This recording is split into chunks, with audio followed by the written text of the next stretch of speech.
If you're in the residential business and you're thinking about going into commercial, or you're in commercial and you're thinking about going to residential because you've heard of all the money that's in the other business, I can tell you that I've been in both in multiple industries. And here's what I've found, and I think this will hold up in most, but it probably doesn't hold up all the time. Residential involves a lot more phone calls. Residential requires a much higher level of service. Residential requires a lot more customer touches. Residential is generally harder, in my opinion. I like residential. Now, if you're going to expand from residential into commercial, the contract or the amount they're willing to pay or their quality level requirements are probably lower. That's a broad statement. So how do you take people on your residential team and say, when you're doing homes or residential properties, do a crazy good job, whatever that crazy good means. Now, when you're over here at this commercial property, do good work, but don't spend as much time. Do a little bit less. How do you do that and keep your commercial quality level from becoming your residential quality level?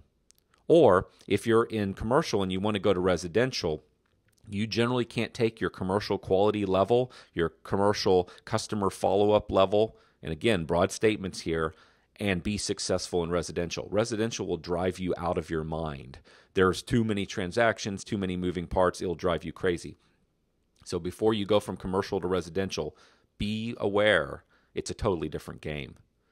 Be staffed for it, have the technology for it, have the training for it. And again, that big people problem, it's very difficult to use the same people to do commercial as residential. It's almost like two different businesses in most businesses.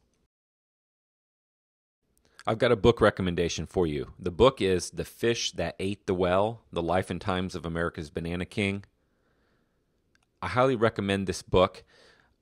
It's about a guy in the early 1900s that went from literally nothing to a banana mogul. The guy he was ridiculously wealthy for that time, and he built his entire business on the banana business. And it's not a simple story. I mean, what went into him building this business and all that he went through, it's absolutely fascinating. I really recommend this book. So I read a lot of business books. I read some self-help books. I read a diverse set of books, but they tend to be themed around business, marketing, sales, things like that. I don't read a lot of books just for, pure entertainment, although I find it entertaining to read business books. The experience I had with this book was that it was really well written, and it kept my attention the entire time, and it felt like I hadn't read a really well-written book in 3 or 4 years. It reminded me what a really well-written book is, and a lot of times your really well-written books are not business books.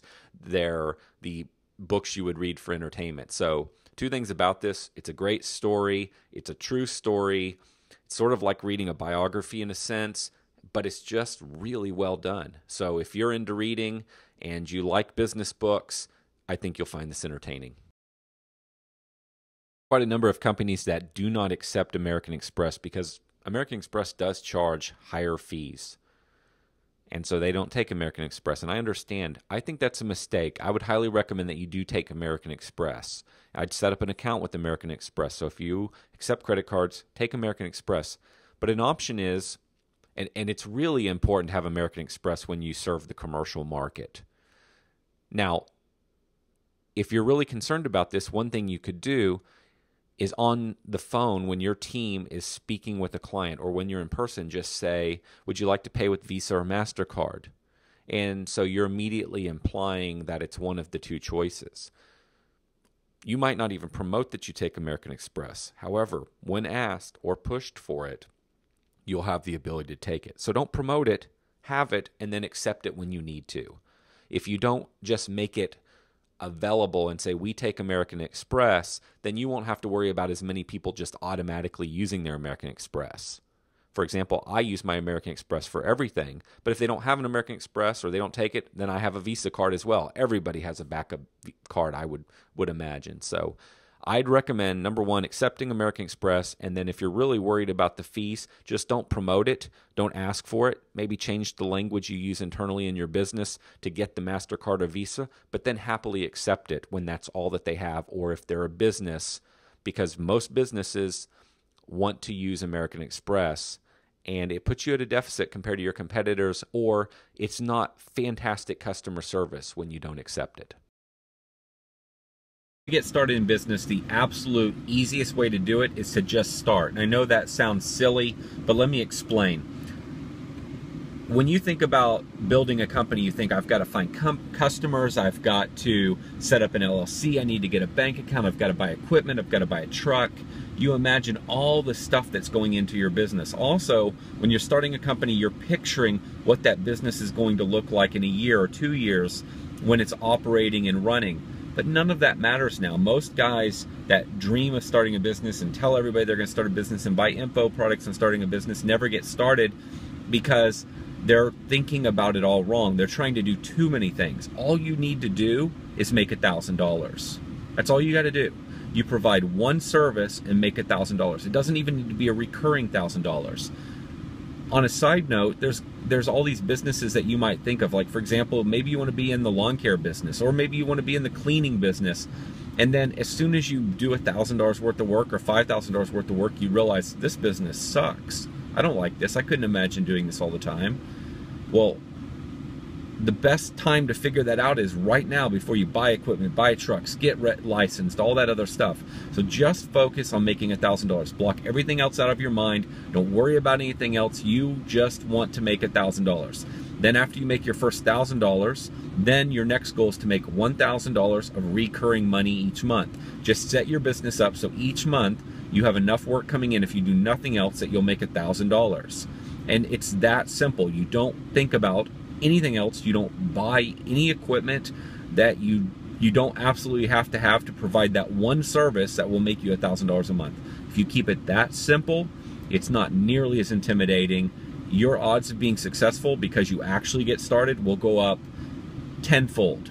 So go make $1,000 immediately. Only do that and nothing else. Good morning. It's about 11 o'clock in the morning on Monday, and I'm heading into the office, and my family and I just got back in town at about 4 o'clock this morning, and we were out of town for the weekend.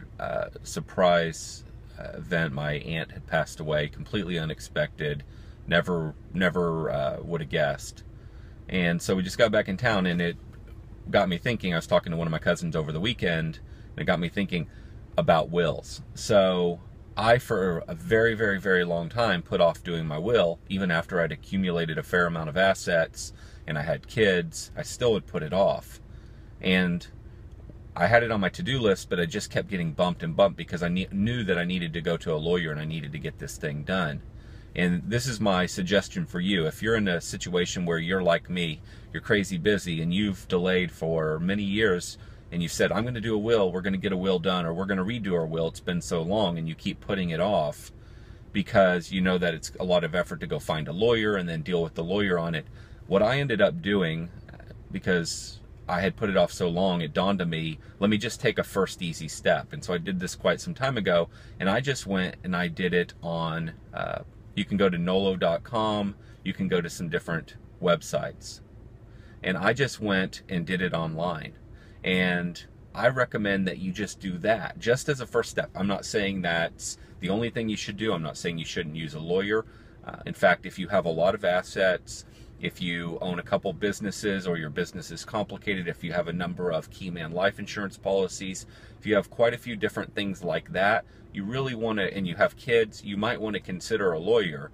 But at least as a first step, for $100, there's a LegalZoom, that's where I did it. There's nolo.com. Go to one of those sites, just do your will. It'll take you a couple hours. It'll force you to get everything organized, and it will force you to double check all of your insurance policies and everything to make sure that your beneficiaries are the right people. If you have the wrong beneficiary on your life insurance policy, but in your will say something different, I believe that the life insurance policy will trump the will. So it'll make you get everything organized and together. So I'd highly encourage you to go check on your will today, your life insurance today, and if you haven't done a will, just go spend $100, knock it out in a couple hours, and then keep on your to-do list going to see the lawyer, but at least get it done today, especially if you're a business owner with kids.